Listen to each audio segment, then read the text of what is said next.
You gotta start over. You gotta start over. And then he fucking... Okay. You start over. Oh, like the whole story? Yeah. Okay. Just start over. Okay.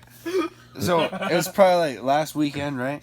I was fucking at a party, and then the shit got a little crazy. We were all pretty drunk, and then everyone started doing coke, and I'm like, okay, sure, let's do it. And then amongst the coke, I see this guy pull out a pipe, and he sets it on the table, and I'm like, all right, we gonna get high. We're gonna smoke some weed, right? So I fucking go, and I get my bag, and I pull my weed out because I didn't have a pipe. I had papers, right? But I was like, I love a pipe. So I take the weed out and I get my grinder and I grind the weed up and then I fucking grab his pipe.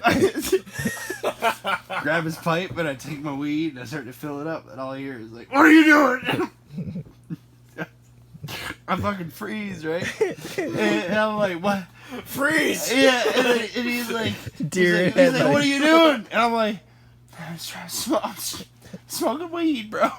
I'm not even trying to use your weed. I'm just trying to use my weed and your pipe. And he's like, no. He fucking takes it back. I'm like, okay. And he fucking dumps my weed out. Doesn't even get back to me, right? And fucking pours it out. I'm like, oh, Jesus. And then he takes his coke, which I thought... The thing is fucking clogged. Which I thought was for... I mean... That's beautiful. I thought it was for, like, just, snorting regular coke. And then he puts it in his pipe. He starts smoking. And I'm like, oh, I'm way over my head. Where the fuck did I get into? They're all smoking crack. And then they were passing it around. They're like, let's smoke crack. And they pass it to me. And I'm like, no. I was going to put weed in that initially. What is this? So I just took it and I passed it on. But I don't know what the fuck to do, man.